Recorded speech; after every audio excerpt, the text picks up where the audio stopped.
Bon, bonjour à toutes et à tous. Bienvenue chez cette édition de retour de DevOps Rex 2024.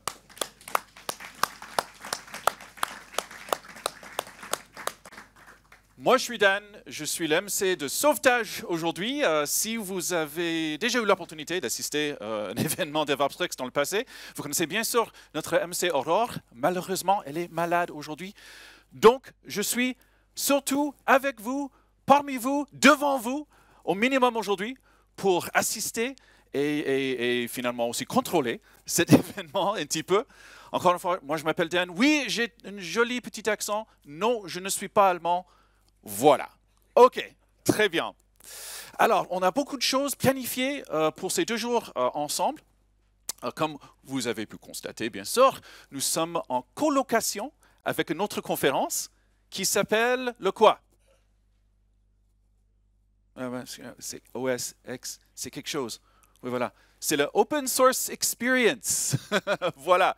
Donc, il ne faut pas hésiter non plus à aller visiter les sponsors là-bas et aussi nos sponsors. D'abord, je voudrais remercier nos sponsors pour leur confiance, pour notre retour en édition. Alors, vous pouvez constater ici nos sponsors en Platinum, Rudder, Spectre, Digital, Theodo, Calliope et Symbiotic. Merci à eux pour leur confiance. Sans eux, on n'a pas cette opportunité, on ne peut pas être ensemble aujourd'hui. Alors, on a déjà eu quelques questions sur le timing des intervenants et intervenantes. Voilà, c'est normal. La réponse, c'est une surprise. La raison, il faut être là, il faut être présent. C'est important d'être là et d'être présent. C'est ça l'essentiel. Mais ce n'est pas que à eux de parler vers vous. Le principe de DevOps Rex, qui est basé dans les principes de DevOps Days, un événement très communautaire, c'est l'échange. C'est la possibilité et bien sûr le désir d'échanger avec les gens autour de vous, autour de toi, finalement. Et donc, on va prendre un petit moment ensemble pour saluer ceux et celles qui sont autour de nous. À vous. Bonjour. Bonjour. Je m'appelle quoi? Je travaille en quoi? Voilà. Je sais, ici en France, on n'a pas trop l'habitude de parler avec les gens autour de nous, mais voilà, l'esprit d'ouverture. Voilà. Voilà.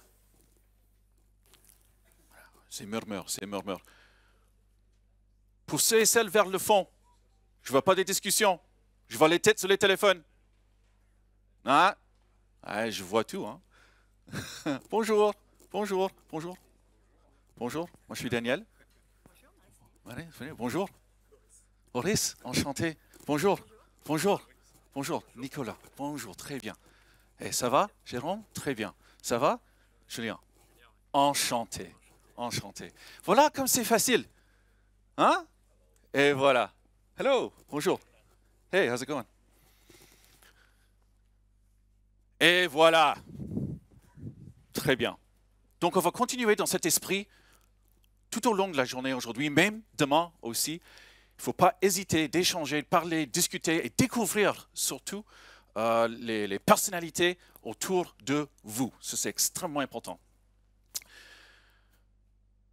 On a aussi une opportunité d'échanger avec les intervenants et les intervenantes aujourd'hui. Après les talks, on a une petite pause, une petite opportunité pour poser des questions et avoir des réponses. C'est géré avec un appli qui s'appelle Slido, sli.do. Ce n'est pas nécessaire de télécharger l'appli, on peut l'accéder aussi avec un navigateur. Oh, bon voilà, j'espère Firefox, cas échéant. Donc sli.do avec le tag DevOps Rex 24. Là, vous êtes libre, bien sûr, de poser des questions avec respect. Avec respect, s'il vous plaît. D'accord? Je suis derrière ici en train de modérer les questions aussi, donc s'il y a quelque chose qui ne devrait pas être là, bon voilà, on va l'éliminer. Mais normalement, on est tous là dans un bon esprit pour échanger et surtout pour apprendre ensemble. On est tous d'accord, j'espère? Très bien. Dernière question, et c'est les questions que je pose lors de chaque conférence, chaque événement. Qui a déjà assisté au minimum une fois un DevOps Rex auparavant? Ah ben, pas mal, pas mal. Petite question, est-ce que quelqu'un ici a déjà assisté à un DevOps Days? Ah oui, on a quelques-unes. On a quelques-unes, old school. Très bien, très bien. Voilà, pas si old que ça finalement, mais bon, voilà, on sent bien, on sent bien. OK. Bon, c'est bien suffisant pour moi. J'ai le grand plaisir d'inviter notre keynote d'ouverture, Nicolas et Fabrice en scène. Un grand pour eux. Et bonjour. Bonjour Dan.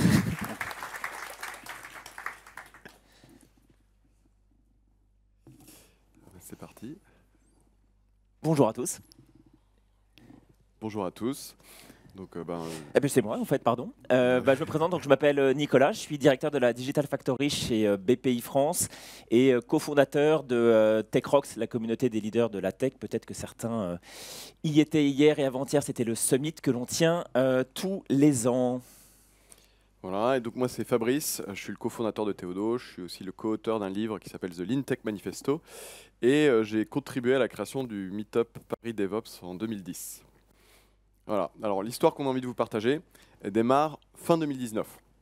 Donc c'est une nouvelle initiative de BPI France qui décide de lancer une Digital Factory et comme vous pouvez le voir sur cette photo, la petite équipe qui démarre est en train de boire des verres dans un bar, très loin de s'imaginer la catastrophe qui se prépare à Wuhan à ce moment-là.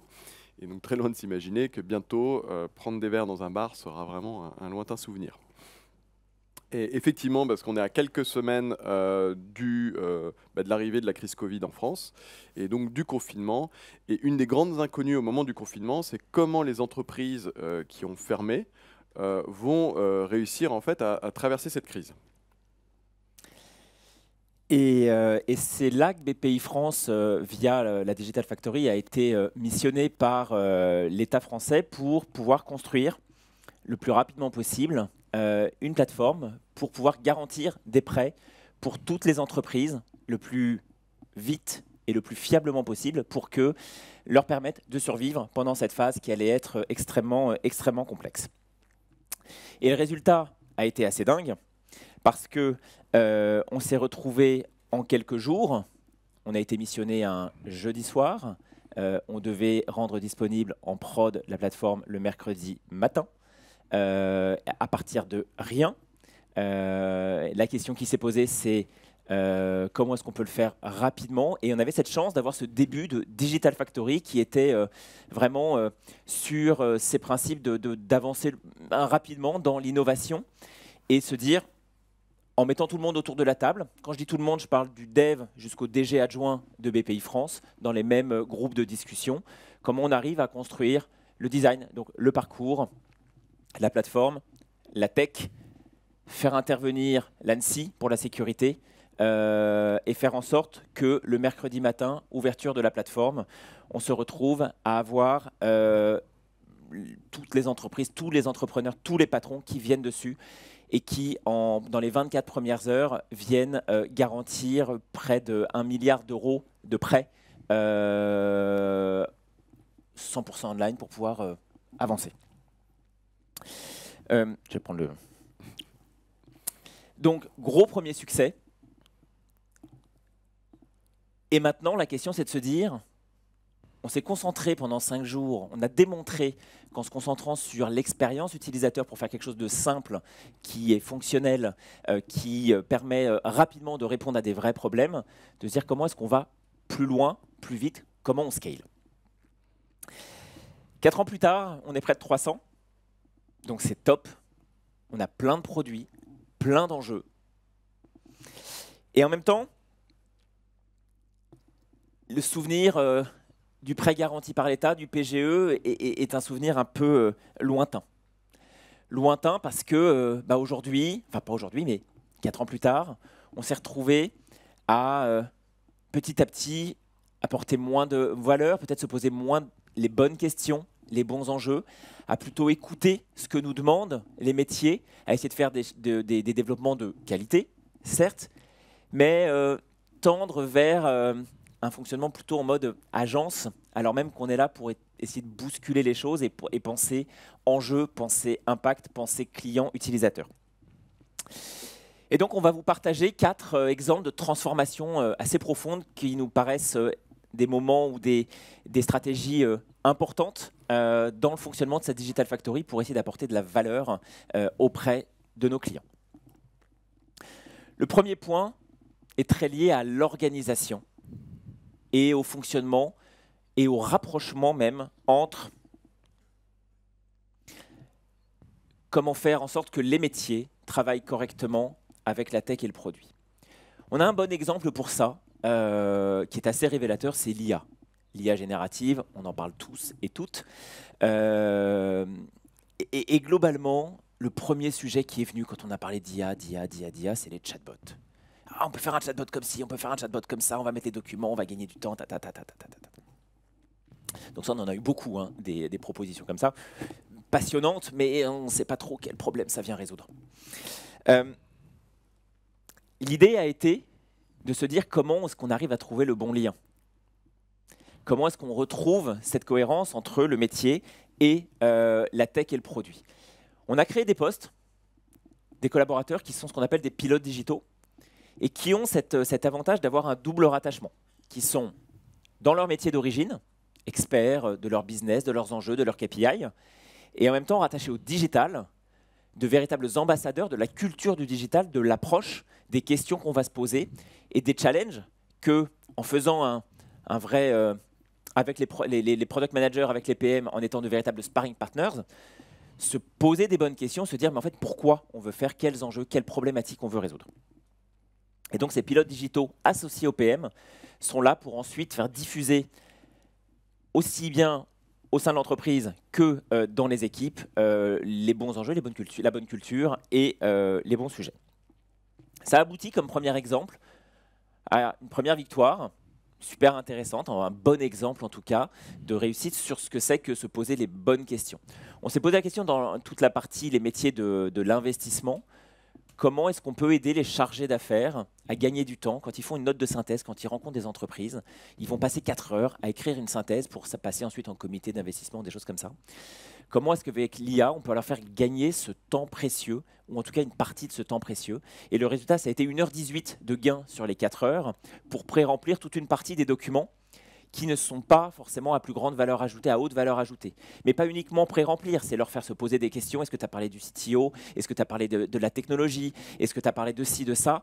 Parce qu'on a vu dans le deck, dans les documents financiers, sur le site internet et toutes les sources sur lesquelles on peut accéder, des éléments qui nous paraissent intéressants, que le chargé d'affaires peut aller cliquer, sélectionner, intégrer, corriger. Et tout ça, ça a démontré 1h18 de gain immédiat dans leur travail.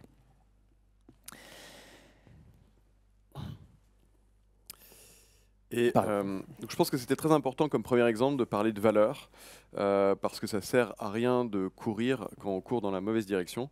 Et donc c'était donc voilà, parler valeur avant de parler accélération DevOps. Mais effectivement, une fois qu'on a une organisation qui fonctionne beaucoup mieux sur l'alignement de l'orga produit et tech avec les métiers, là, on peut commencer effectivement à adresser le deuxième sujet, qui est qu'avec le scale, on a des problèmes de vitesse. Alors pour l'illustrer, c'est facile, parce que dans notre cas, 5 jours, c'est le temps que ça avait pris pour concevoir, designer, coder, construire l'infra, tester, valider la partie sécu et déployer. Et 5 jours, quelques mois plus tard, ou plusieurs dizaines de mois plus tard, c'était devenu le temps juste pour tester et déployer une feature en prod. Et donc, en fait, les choses se font de façon progressive, donc on met du temps à se rendre compte que c'est quand même bizarre qu'on soit passé qu'il y ait eu un tel écart. Et il y a un moment où c'est devenu suffisamment insupportable pour qu'on appelle notre experte du delivery, Caroline. Et Caroline a mis en place son outil favori, qui est le Kanban. Et le Kanban, c'est quoi? C'est du management visuel, des fonctionnalités, dans lesquels l'organisation produit et métier a décidé d'investir et qui ne sont pas encore en production. Donc concrètement, on va mettre toutes les fonctionnalités dedans. On va essayer d'être à un niveau quand même suffisamment macro. Et ensuite, on va mettre en colonne non pas des étapes d'un workflow. Et là, je distingue en fait la façon dont le mot Kanban est souvent utilisé dans notre monde digital et on va dire plus ses origines du Lean. Donc, on va mettre les différents intervenants en colonne qui vont travailler sur ces fonctionnalités. Parce que l'idée, c'est évidemment d'identifier les goulots d'étranglement. Et au sein ensuite de ces différentes équipes ou intervenants, on va distinguer la partie où les fonctionnalités sur lesquelles personne ne travaille, qu'on peut appeler le stock, et les fonctionnalités sur lesquelles en fait, il y a du développement actif, enfin du travail actif. Et là, ça permet en fait très facilement de voir déjà la quantité de stock, c'est-à-dire le nombre de fonctionnalités sur lesquelles l'organisation a décidé d'investir, mais en fait sur lesquelles personne ne travaille en ce moment, et d'identifier en particulier un goulot d'étranglement. Ici, dans cet exemple, c'était la conception technique. Une fois que le problème est visible, on peut commencer à l'analyser, on peut commencer à mettre en place des contre-mesures. Là, je vais vous parler des 4 gros chantiers tech qu'on a mis en place pour adresser ces problèmes de déploiement. Donc le premier, ça a été en fait l'amélioration de la modularité, donc des ateliers DDD et du temps investi en refactoring de l'architecture pour permettre en fait aux équipes d'avoir moins de dépendance aux autres équipes. Il y a eu aussi un gros investissement en test end-to-end, plus de tests end-to-end automatiques parce que, encore une fois, même si on a plus d'autonomie par rapport aux autres équipes, on ne peut jamais éviter un impact, un effet secondaire non prévu, et ça, c'est les tests end-to-end qui permettent quand même de les détecter. Ça, en fait, ces 2 chantiers permettent de rendre les équipes beaucoup plus autonomes. Ensuite, il y a encore 2 autres chantiers importants. On a changé en fait le guide flow. Et en l'occurrence, c'est quelque chose que je n'ai pas rencontré souvent, mais un des changements, ça a été de faire en sorte que toutes les features partent de la branche main et essayer ensuite de synchroniser les branches pré-prod et main suffisamment très régulièrement. Et on a mis en place du feature toggling. Et ça, pour le coup, vraiment facteur majeur dans le fait de permettre de passer d'un déploiement de batch à un déploiement par feature. Et ça a eu des résultats spectaculaires, hein, ça a pris plusieurs mois, mais on a réussi à passer de 7 déploiements par jour et revenir à un truc vraiment bien meilleur de 40 déploiements par jour. Donc ça, c'est génial, et ça a un impact sur la qualité, parce que forcément, quand on livre plus vite, plus petit, on a moins de gros défauts et on peut faire du rollback. Mais en fait, on se rend compte qu'à partir d'une certaine taille, ça ne suffit pas. Et donc, on a aussi, à ce moment-là, décidé d'attaquer le chantier de la qualité, parce qu'on avait des défauts en production qui n'étaient pas suffisamment décroissants. Et là, en fait, on se rend compte que ce n'est pas un sujet sur lequel il y a tant de littérature, la qualité à grande échelle.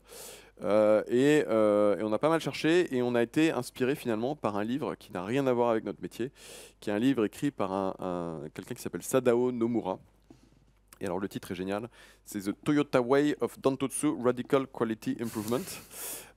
Et c'est un partage d'expérience d'un dirigeant de Toyota qui a fait une amélioration radicale de la qualité dans des usines de chariots élévateurs. Et en fait, c'est passionnant parce que c'est extrêmement détaillé, c'est très opérationnel, et en fait, même si ça n'a rien à voir avec notre industrie, en fait, on arrive assez rapidement à faire des parallèles, et donc c'est très inspirant. Donc parmi les choses qu'on a testées, je vais aller assez vite, mais on a investi en management visuel de la qualité. Et on a aussi mis en place dans les équipes qui étaient volontaires de l'analyse systématique de défauts. Donc une analyse assez poussée où on va vraiment chercher on va chercher à comprendre comment on aurait pu éviter ce défaut, hein, comment on aurait pu ne jamais le créer dans un premier temps. On va aussi analyser en fait en parallèle comment on aurait pu le détecter plus tôt, pour essayer de apprendre à faire de plus en plus de shift left de la qualité, hein, d'essayer de détecter les défauts au moment où on les code et pas au moment où on reçoit une plainte client. Et ça, en fait, de façon très disciplinée. Là, dans l'exemple, c'était quelqu'un dans une équipe qui faisait ça tous les soirs à 18 h. Et parce que bon, c'était important avec son manager ou parfois c'était moi, justement pour apprendre ensemble, quoi. Si vous voulez en savoir plus, en fait, une des personnes qui a été vraiment leader sur le sujet, c'est Thibaut, et il a fait un super talk là-dessus, un Human Talk. Et effectivement, ce qui s'est passé, c'est que sur les équipes pilotes qui ont adopté cette discipline d'analyse des défauts, on a eu des résultats quand même qui sont assez impressionnants. Là, dans cette équipe, on est passé de 70 défauts par trimestre en prod à une dizaine de défauts par trimestre en prod, donc un facteur 7 en amélioration. D'ailleurs, ce qui est important, c'est qu'on parle de défauts, pas forcément de bugs ou d'incidents, mais des défauts qui vont être un écart par rapport à ce qu'on nous définit comme étant la qualité ou la bonne façon de faire. Et comme tu disais, sur ce côté, comment est-ce qu'on peut comprendre le plus vite possible les moments où on s'écarte de ce qu'on est censé, de comment on est censé bien développer, bien produire nos applications. Donc on a des équipes pilotes qui s'améliorent. On parle de qualité radicale, on parle de résolution de problèmes, du Kanban aussi, du vrai Kanban, pas uniquement cette to-do list, mais au contraire cette façon d'essayer de mieux comprendre et de gérer les stocks entre chaque étape. Et la question qui s'est posée, c'est ok, c'est très bien, c'est super, il y a quelques équipes qui sont à fond dedans, mais comment on maintient cette culture? Comment on maintient cette façon de faire, cette approche qui n'est pas réellement uniquement une méthode, pas uniquement des outils, mais vraiment un mindset qu'il faut qu'on arrive à diffuser et qu'on va souhaiter ne pas voir s'écrouler comme un château de cartes. Un gros enjeu, le moindre changement, que ce soit de partenaires ou peut-être de managers ou de quelques personnes un peu clés. Thibaut, par exemple, qui était aussi avec nous, je pense, à cette époque. Bref, des choses qui pourraient venir, tout à fait, qui pourraient venir faire s'écrouler tout ça et nous retrouver dans certains de nos travers ou des bonnes vieilles habitudes qui reviennent au galop. Et tout ça, en fait, ça a été un déclencheur pour se dire tous ces concepts, toute cette approche, cette façon de penser qui sont en fait regroupés dans tout ce que l'on appelle le lean engineering. Comment on arrive à en faire une approche collective depuis le management jusqu'au plus profond de l'organisation de toutes les équipes. Le lean engineering, ça va être cette capacité, cette volonté, cette envie, cette façon de se dire comment on arrive le plus rapidement possible, le plus tôt possible à détecter les défauts, les problèmes, et comment on arrive à les résoudre le plus rapidement possible. Autour de différentes, des outils, des méthodes, mais aussi cette capacité à se dire, en fait, on va chercher les problèmes, on veut les trouver, et on veut les trouver au moment où, limite, on est en train de concevoir la feature où le développeur écrit son premier caractère de sa ligne de code. Et il y a pas mal d'approches, pas mal de solutions, pas mal de façons de faire qui sont proposées, dont une qui est particulièrement spectaculaire, c'est ce qu'on appelle les Gemba Walks. Gemba, qui veut dire le terrain, aller sur le terrain, que les managers, le management, aille sur le terrain, aille dans les équipes, tel un hélicoptère qui se pose, qui regarde ce qui se passe et qui ensuite reprend son envol pour se dire ce que j'ai appris sur le terrain, je peux peut-être en faire quelque chose pour toute la communauté, pour tous mes collaborateurs. Et aller sur le terrain, c'est pas juste dire salut, ça va, autour du café, etc. Aller sur le terrain, c'est voir toute l'équipe, passer 1 heure, 2 heures ensemble et laisser l'équipe parler. Je ne vais pas poser des questions. Je ne vais pas aller leur dire alors tu fais quoi? Non, je vais juste leur demander racontez-moi.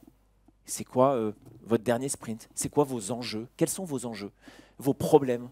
Peut-être que je pourrais vous aider. En tout cas, je suis là pour écouter et pour savoir ce qui se passe pour de vrai. Pour savoir un petit peu l'impact de mes décisions de manager au plus bas dans les équipes. Mais jusqu'au dev, on va aller voir la ligne de code, on va aller voir les backlogs, on va aller voir la CI, on va aller voir le design, on va aller voir tout ce qui peut être intéressant à montrer pour mieux comprendre. J'ai 2 exemples à vous partager qui ont été, j'ai trouvé là, sur la dernière année, particulièrement intéressants pour voir un peu les impacts de ma vision des équipes avec la réalité du terrain. Et ces 2 exemples sont issus de Gemba que j'ai pu faire avec des équipes différentes. Le premier exemple, c'est une découverte absolument fantastique que des équipes étaient en train de créer une véritable pyramide de Ponzi. Ouais. Et c'était génial, j'étais super content de le découvrir. C'était génial parce qu'on rentre, l'équipe nous présente le produit sur lequel elle travaille. On voit un petit peu, c'est pas que la PM qui en parlait, c'était PO, c'était le tech lead, donc on voyait que tout le monde connaissait bien son produit. Ça, c'était très rassurant. On commence à avancer, on nous présente on regarde, on va regarder le dernier sprint, on regarde c'était sur nos, enfin bref, peu importe. On regarde le dernier sprint et on prend la première user story qui était terminée. On va dire, on va aller voir celle-là.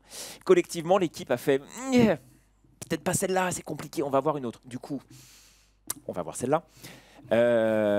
Et il nous explique gentiment, mais sans problème, en disant, bon, en fait, ce truc-là, c'était un peu compliqué parce que c'était beaucoup plus long que prévu. Donc, on l'a mise en terminé parce qu'il fallait qu'on réussisse notre sprint goal et on a créé un autre ticket pour le sprint d'après.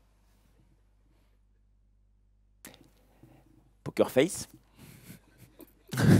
Dans ma tête, j'avais beaucoup de choses qui se passaient. Puis finalement, je me suis extrêmement rapidement repris, parce que je n'ai rien dit, au contraire. On est dans un espace qui doit être sain. Il faut que les équipes puissent me remonter leurs difficultés, que ce soit des difficultés techniques ou dans leur état d'esprit, des boules au ventre, quoi que ce soit, n'importe quoi. Je ne sais pas ce que je vais apprendre dans les Gemba. Et là, je comprends qu'il y avait une pression de dingue sur la réussite de leur sprint. Il fallait qu'ils soient réussis. Alors que moi, mon enjeu, c'est pas le sprint, c'est les jalons. Donc plusieurs sprints, des épiques ou je sais pas, peu importe, des jalons. Et là, je comprends que si c'est vrai dans cette équipe, c'est certainement vrai dans d'autres équipes, qu'il faut certainement remettre un petit peu les pendules à l'heure, de réexpliquer, mais de façon extrêmement bienveillante, sans être en mode buzzword, bullshit bingo, tout ça, de réexpliquer qu'il n'y a pas de problème à dire qu'on n'a pas réussi. Au final, après, on apprend, on s'améliore, on corrige, on revoit notre façon de faire les US, etc. etc. Ce n'est pas un sujet. Mais pour eux, pour cette équipe-là, c'était un énorme sujet. Je ne pense pas pouvoir l'apprendre autrement qu'en allant sur le terrain, parce que l'équipe le connaissait. Ce problème, il le savait, il l'avait déjà fait, mais c'était jamais remonté. Pourquoi le remonter? Premier exemple.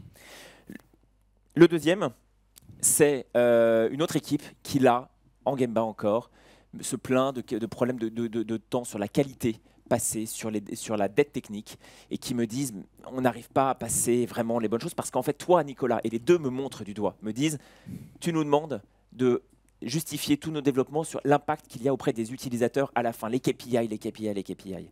Donc, du coup, on n'a pas le temps de faire de la qualité, on doit délivrer. Et c'était génial qu'ils me le disent, qu'ils osent me le dire. J'allais pas derrière venir leur reprocher quoi que ce soit. Au contraire, ils n'ont pas compris mon message. Je leur explique que sur la chaîne de production, il y a de la valeur partout. Moi, c'est intéressant de faire des choses de qualité le plus tôt possible. On en parlait tout à l'heure. Et là-dessus aussi, j'ai pu me dire, si eux le pensent, d'autres équipes aussi doivent avoir ce stress-là, alors que ce n'est pas le message que je souhaite faire passer. Et ça, c'est la puissance, le miracle des Gemba. Aujourd'hui, on arrive à vraiment diffuser cette culture de dire que quand on remonte un problème, ce n'est pas un problème. J'en ai 30 des problèmes par semaine qui remontent, sur lesquels on apprend, on s'améliore, et on est extrêmement content de pouvoir se dire il y a des choses qui ne vont pas, c'est cool. Il y a des choses qui ne vont pas, du coup, on va s'améliorer. Et tous ces exemples-là qu'on a pu vous donner ont eu des effets positifs, directs ou indirects, je ne sais pas, pour être honnête. Mais on va présenter les beaux chiffres quand même. On a quand même une satisfaction client de 89%. Et on a pas mal de clients. Nos différents métiers, ceux qui connaissent peut-être moins BPI France, on fait du financement, on fait de l'investissement, on fait de l'assurance, on fait de la garantie, on fait de l'aide à l'innovation, de l'aide à l'export, on fait de l'accompagnement. On a 89% de clients qui sont satisfaits sur nos interfaces, nos produits digitaux. On est toujours à plus de 40 déploiements par jour, entre 40, parfois 50, mais on préfère dire plus de 40, c'est plus réaliste. Et ça aussi, c'est un indicateur qui est très très important. On est en confiance avec nos solutions, avec nos outils, dans un environnement qui est extrêmement technique, et extrêmement complexe, je veux dire réglementé.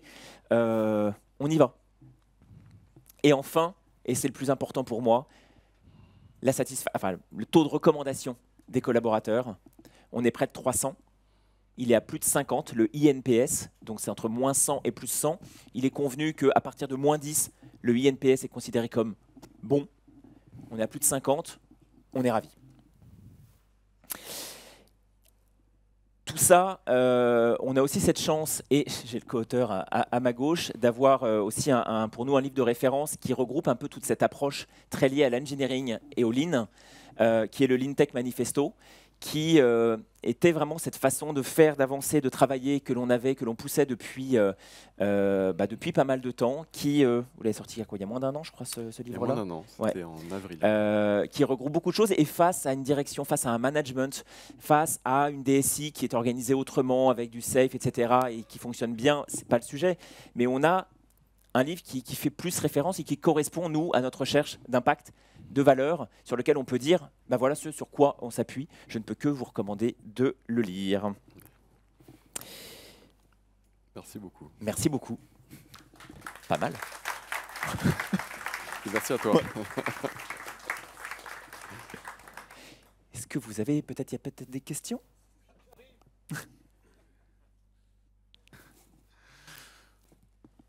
Je suis là. Très bien. Bon, merci pour cette intervention hyper intéressante et aussi évoquant pour commencer la journée tous ensemble aujourd'hui. On a déjà des questions. Wow. Monsieur, vous êtes prêt? On est prêt. Très bien. Donc, je vais prendre les questions d'une manière finalement assez aléatoire. Voilà, on va prendre ça comme, par upvote, disons. Qu'en pensez-vous? Parfait. Très bien. Alors, question numéro 1. Le top management qui descend dans les équipes voir les impacts de ses décisions me semble utopique. Comment y arriver réellement? C'est pour toi, ça. Ça c'est pour moi, ça. Ça fait 1 an que je le fais. Et oui, c'est super dur. En fait, c'est surtout dur par rapport à mon planning.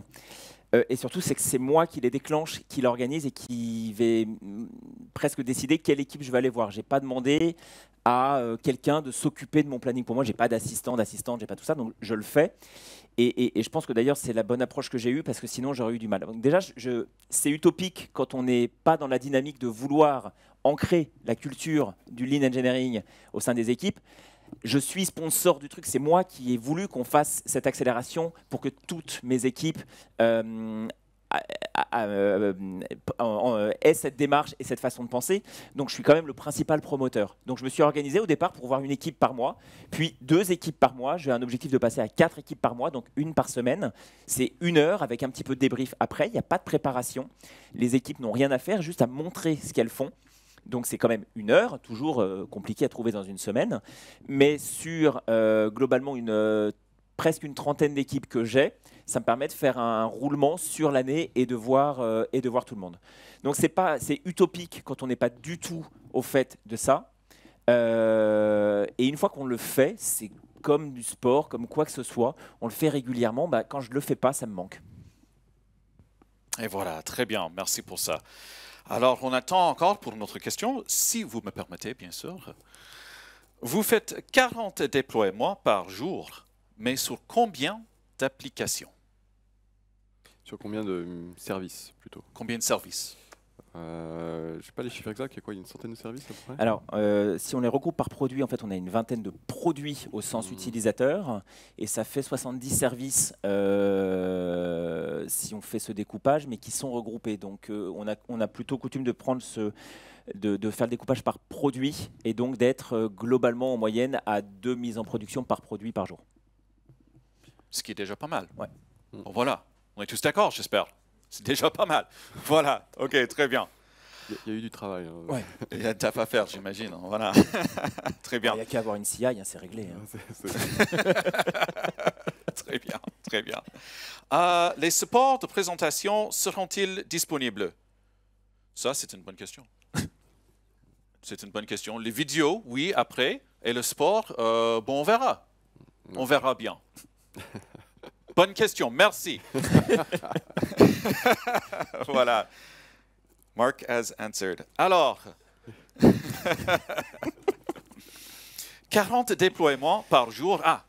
40 déploiements par jour, tous les jours de la semaine, y compris le vendredi? Absolument.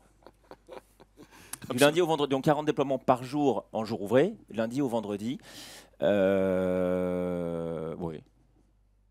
Non, mais Ouais. tout le temps, ouais, bien sûr. Pour le vrai. Ouais, pour de vrai. D'accord. Après, Aucune on peur. a tout, on a les tests de non. confiance, quoi. Ouais. Très bien. Voilà. Et les week-ends? Non. Très bien. Très bien. OK. Bon, voilà. Ça, c'est à peu près tout pour les questions. Oh, voilà un autre qui a été upvoté. Les besoins de Gamba. Peut-il être interprété par un souci dans la ligne de management et ou un manque de rôle transverse dans l'organisation? Alors je peux apporter juste un peu la théorie, mais c'est clairement dans la pensée Lean, c'est un truc qu'on trouve partout et c'est le Gemba du top management. Donc on va dire que ça fait partie de cette culture-là et c'est pas du tout vu comme une contre-mesure à des problèmes managériaux. C'est plus vu comme une façon pour le leadership déjà de comprendre ce qui se passe vraiment et aussi pour les équipes sur le terrain d'avoir déjà de sentir qu'on s'intéresse à elles et de partager leurs problèmes, d'avoir des solutions peut-être justement un peu différentes. Et voilà. Mais ensuite, ce qui est vraiment intéressant, oui, je pense que il faut toujours un équilibre et donc reposer entièrement sur le management hiérarchique. Je pense que ce serait une très mauvaise idée. Et le Gemba, c'est une bonne contrebalance à ça. Oui, en plus, moi, j'y vais avec mes managers dans tous les cas, et plutôt, on y va ensemble. Donc, ils sont en plus très contents de passer un peu plus de temps avec moi. On apprend tous. Et honnêtement, c'est aussi que moi, pouvoir voir de mes yeux ce qui se passe réellement, ça change tout. Il y a des choses que j'ai pu comprendre, des mots, des expressions, des ressentis collectifs d'une équipe ou individuelle. Finalement, c'est le touche humaine qui compris, compte. quoi. Bah oui. Ben voilà, comme toujours. Voilà. Bon, merci d'avoir répondu à ces questions et merci d'avoir pris l'opportunité et aussi le temps d'être parmi nous aujourd'hui. Avec grand plaisir. Merci beaucoup.